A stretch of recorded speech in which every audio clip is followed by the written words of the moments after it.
اور ایک بات یہ بھی یاد رکھیں کہ بعض لوگوں نے یہ مشہور کر رکھا ہے کہ میدان حشر جو ہے وہ عرفات ہوگا. یہ ہمارے لوگ بڑی بڑی باتیں مشہور کرتے ہیں خود. اور ایک ایسی ہماری بدقسمتی ہے کہ جو جھوٹی بات جو ہے وہ اتنی عام ہو جاتی ہے، اتنی پھیل جاتی ہے کہ پھر لوگ اسی کو سچ سمجھنے لگ جاتے ہیں. اس لیے ایک محاورہ ہے کہ جھوٹ کو سچ بولنا ہو تو بعض لوگوں نے کہا ہے کہ اتنا جھوٹ بولو کہ تمہیں بھی گمان ہونے لگے کہ یہ سچ ہے. یعنی جھوٹ بولتے بولتے آدمی کو بھی شک پڑ جائے کہ یار شاید میں سچی بات کہہ رہا ہوں، روز جو کہہ رہا ہوں، ہر وقت جو کہہ رہا ہوں. تو اس لیے بعض چیزیں ہمارے یہاں بڑی عجیب و غریب مشہور ہو جاتی ہیں اور بڑے بڑے روایات جو ہیں وہ مشہور ہو جاتے ہیں کہ جی میدان حشر جو ہے وہ عرفات ہوگا.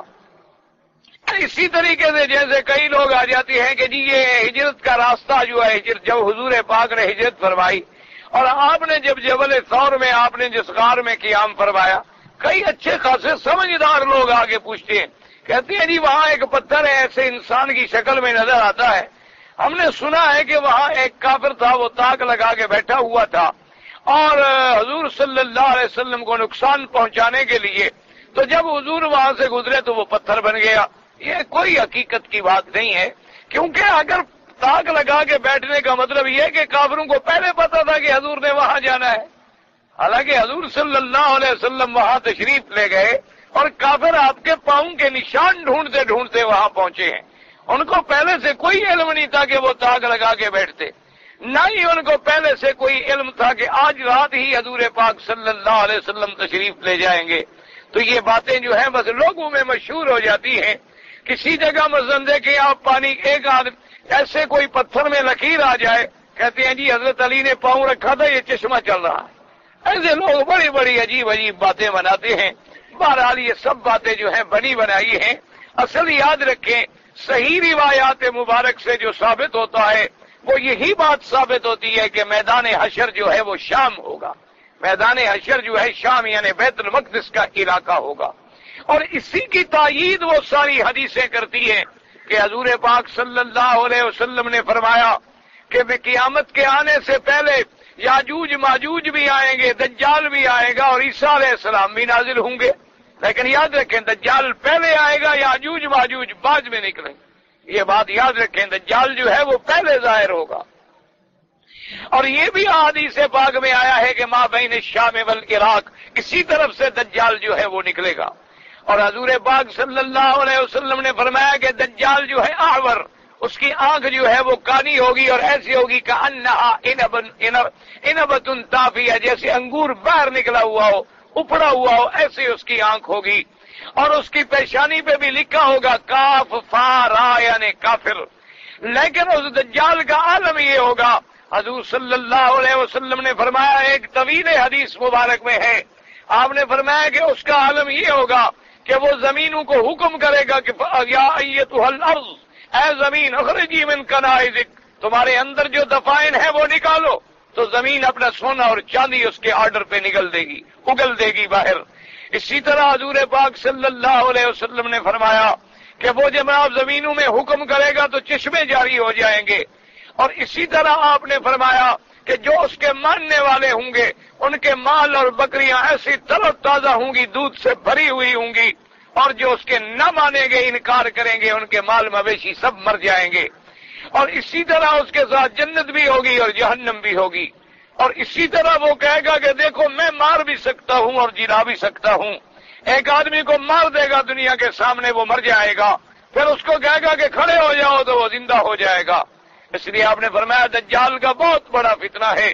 اسی لیے یاد رکھیں، علماء نے فرمایا کہ تم بھی اگر آج کسی آدمی کو دیکھو کہ وہ پانی کے اوپر چلتا ہے، وہ انگاروں کے اوپر چلتا ہے، وہ فضاؤں میں اڑتا ہے لیکن داڑھی منڈا ہے، نماز نہیں پڑھتا، تو سمجھو دجال کی کوئی اولاد ہے، کیونکہ اس کا تعلق اللہ کے ولیوں سے نہیں ہو سکتا.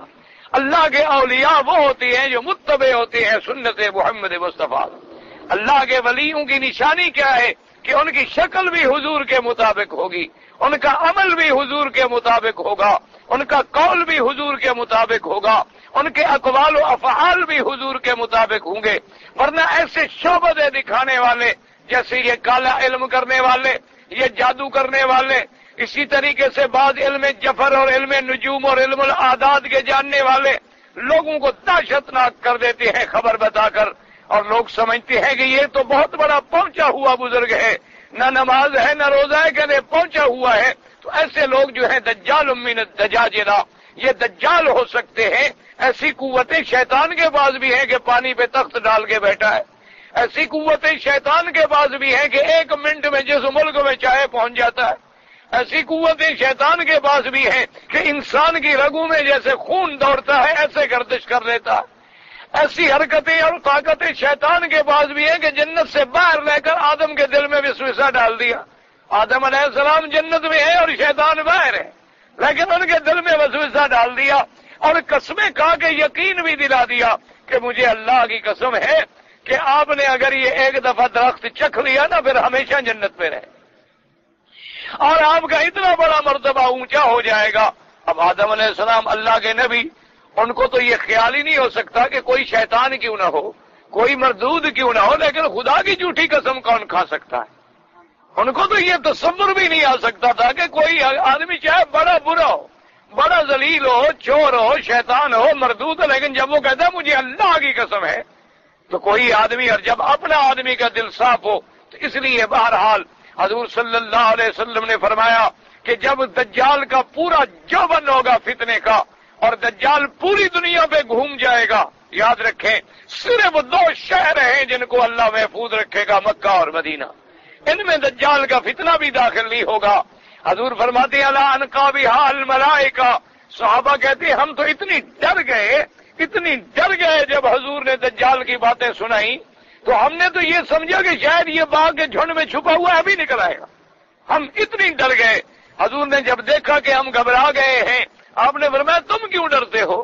اگر آج دجال نکل آئے انا حجیجہ، میں اس کا مقابلہ کروں گا، اور اگر دجال بعد میں آئے تو ہر ایمان والا اس کا مقابلہ کرے گا۔ اور میری امت کا آج آپ نے فرمایا کہ کیوں فکر کرتے ہو؟ جن کو اللہ نے ثابت قدم رکھنا ہے وہ دجال کے فتنے کا شکار بھی نہیں ہوں گے۔ تو اللہ تبارک و تعالی سرزمین حرمین کو محفوظ رکھیں گے، حتیٰ کہ فرمایا الا انقابھا الملائکہ، اللہ کے فرشتے پہرا دے رہے ہوں گے کہ وہ اس کے اندر داخل نہ ہو سکے۔ اسی طرح حضور نے فرمایا کہ پھر ینزل عیسیٰ ابن مریم، اب عیسیٰ ابن مریم نازل ہوں گے، 2 فرشتوں کے کندھے پہ ہاتھ رکھا ہوا ہوگا، اور فرمایا کہ جب گردن ایسے جھکائیں گے تو پانی کے قطرے بالوں سے ٹپکیں گے، اور جب گردن ایسے اٹھائیں گے تو پانی کے قطرے جیسے موتی چمکتے ہیں ان کے بالوں پہ چمکتے ہوئے نظر آئیں گے۔ فرمایا معلوم ایسے ہوگا کہ ابھی جنت سے غسل کر کے آ رہے ہیں، ابھی جنت سے غسل فرما کے اتریں گے۔ اور آپ نے فرمایا کہ جب وہ اتریں گے وہ بھی کہاں اتریں گے؟ علی منارۃ شرقیہ بیضاء دمشق، تو لہذا ان کا نزول بھی اسی علاقوں میں ہوگا، حضرت عیسیٰ علیہ السلام بھی۔ اور یہ بھی یاد رکھیں کہ دجال جب ظاہر ہوگا تو صرف 40 دن رہے گا، 40 دن رہے گا، اس سے زیادہ نہیں رہے گا۔ لیکن حضور نے فرمایا کہ اس کا پہلا دن جو ہے وہ 1 سال کے برابر ہوگا، دوسرا دن جو ہے وہ 1 مہینے کے برابر ہوگا، اور تیسرا دن جو ہے وہ 1 ہفتے کے برابر ہوگا، اور اس کے بعد جو باقی دن ہیں وہ عام دنوں کے برابر ہوں گے۔ اب صحابہ گھبرا گئے، انہوں نے فرمایا کہ حضور جب پہلا دن جو ہے 1 سال کے برابر ہوگا تو اس وقت جو لوگ زندہ ہوں گے وہ یصلون الصلوات الخمس فقط، وہ صرف 5 نمازیں پڑھیں گے، چونکہ 1 دن ہے 1 سال کے برابر۔ آپ نے فرمایا نا فَاقْدِرُوهُ لَهَا قَدْرًا، کہ جو لوگ میری امت کے اس وقت زندہ ہوں گے وہ حساب کر لیں گے اور نمازیں سال کی پڑھیں گے، کیونکہ لیکن وہ دن اتنی لمبا ہوگا کہ 1 سال کے برابر ہوگا، لیکن وہ اس میں تقسیم کر لیں گے اوقات کو۔ آج بھی جیسے بعض ملکوں دیکھیں، ہر ملک کے ٹائم علیحدہ ہے، ہر ملک کے اوقات جو ہیں وہ علیحدہ ہیں۔ اب عیسیٰ ابن مریم علیہ السلام جب اتریں گے، اللہ تبارک و تعالیٰ انہیں آسمانوں سے زندہ اتارے گا۔ یاد رکھو یہ بات ایسے نہیں جیسے کہ مرزا قادیانی لعنت اللہ علیہ نے لکھا ہے۔ یہ مرزا قادیانی جس نے دعویٰ نبوت کیا اور ارتداد کی شکل میں مر گیا، اس بدبخت نے لکھا ہے کہ وہ دجال جو ہے ان نے لکھا ہے عیسیٰ علیہ السلام کے بارے میں بھی کہ عیسیٰ علیہ السلام فوت ہو گئے ہیں اور ان کی قبر کشمیر میں ہے۔ یہ بالکل جھوٹی بات ہے، عیسیٰ علیہ السلام آسمانوں پہ زندہ ہے۔ اس جھوٹ بولنے کی وجہ کیا تھی کہ وہ خود عیسیٰ بنانا، وہ خود کوئی ایک چیز تو نہیں بنا، کبھی مجدد بنا، کبھی مہدی بنا، کبھی عیسیٰ بنا، اور آخر میں جا کے پھر نبی بنا۔ اور اس کے بعد تو وہ اتنی ترقی کر گیا نعوذ باللہ کہ اس نے کہا اب تو میرا درجہ نبوت سے بھی آگے چلا گیا۔ تو بہرحال عیسیٰ علیہ السلام کا نزول جو ہے وہ بھی اسی طرف ہوگا، اور عیسیٰ علیہ السلام ہی یقتل الدجال، آپ آ کر دجال کو قتل کریں گے۔ اور قتل کہاں کریں گے؟ فی باب لد، کہ حضرت عیسیٰ علیہ السلام اسے ڈھونڈتے جا کے باب لد میں پکڑیں گے۔ باب لد جو ہے وہ بھی بیت المقدس کا ایک علاقہ ہے، اب بھی وہ جگہ اسی نام سے مشہور ہے۔ اسی جگہ جا کر حضرت عیسیٰ علیہ السلام جو ہے اس کو قتل کر دیں گے، اور پھر دنیا میں راحت و سکون ہوگا۔ لیکن اسی زمانے میں ابھی عیسیٰ علیہ السلام موجود ہوں گے کہ یاجوج اور ماجوج کو نکلنے کا وقت آ جائے۔ یاجوج اور ماجوج جو ہے وہ بھی اولاد آدم ہیں، یاد رکھو، وہ بھی آدم علیہ السلام کی اولاد ہیں۔ جیسے آدم علیہ السلام کی اولاد دنیا کے اندر مختلف ہے، اسی طرح جیسے شکلیں مختلف ہیں، جیسے ان کی صورتیں مختلف ہیں، اور وہ بڑی فسادی اور اتنی تعداد میں وہ مخلوق ہے، اتنی تعداد میں وہ مخلوق ہے کہ ان کے عدد کو سوائے اللہ کے کوئی نہیں جانتا۔ ان کے آگے جو ذوالقرنین نے دیوار بنائی تھی وہ دیوار ٹوٹ جائے گی، وہ دیوار گر جائے گی۔ بعض علماء نے تو لکھا ہے کہ یہی دیوار چین ہے، لیکن یہ باتیں کوئی نہیں، چونکہ قرآن پاک نے معین نہیں کیا ہے، اس لیے اللہ جانتا ہے کوئی ایسی دیوار ہو جہاں ابھی تک ہم پہنچے بھی نہ ہوں، چونکہ ایسے بھی تو جزائر موجود ہیں جہاں کوئی انسان نہیں پہنچا، ایسے بھی شمال اور جنوب میں علاقے موجود ہیں جہاں بالکل وہ جبال ہیں اور برف سے پہاڑ جمے ہوئے ہیں، وہاں کوئی آدمی زندہ نہیں رہ سکتا۔ ان کی پرلی طرف یا ان کے اطراف کے اندر بھی وہ چیزیں ہو سکتی ہیں، ورنہ ایسی دیواریں تو دنیا میں 7 ہیں، ان میں 2 بہت بڑی ہیں اور 5 جو ہیں وہ ان سے چھوٹی ہیں۔ تو یاجوج ماجوج جب نکلیں گے من کل حدب ینسلون، ایسے نکلیں گے جناب اللہ معاف کرے کہ ہر ٹیلے سے اترتے ہوئے، جیسے ٹڈی دل کا لشکر آتا ہے۔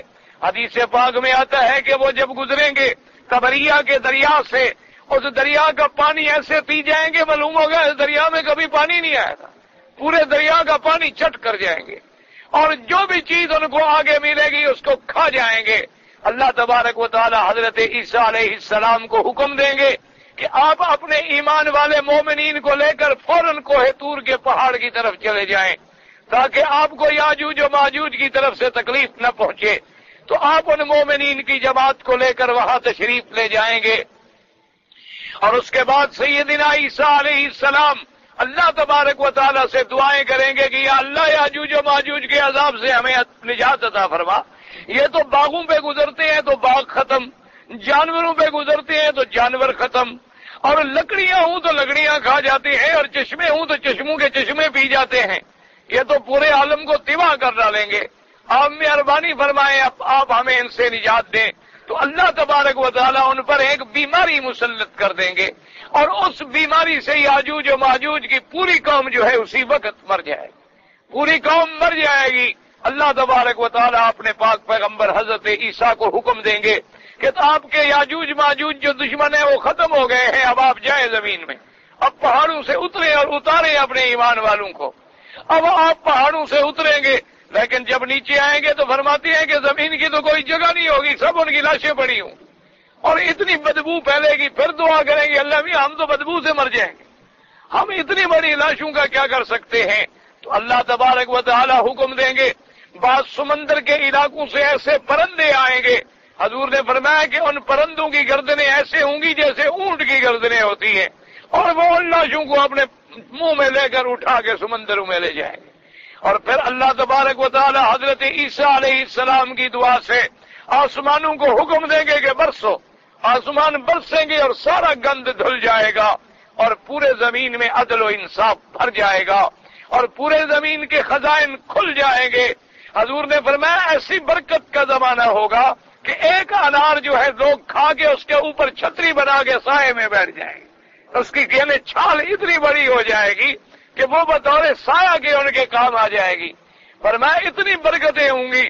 پھر عیسیٰ علیہ السلام کی شادی بھی ہوگی، پھر عیسیٰ علیہ السلام پہ موت آئے گی، اور پھر وہ دفن ہوں گے روضہ حضرت محمد مصطفیٰ میں صلی اللہ علیہ وآلہ آلہ و اصحابہ وسلم تسلیما کثیرا کثیرا۔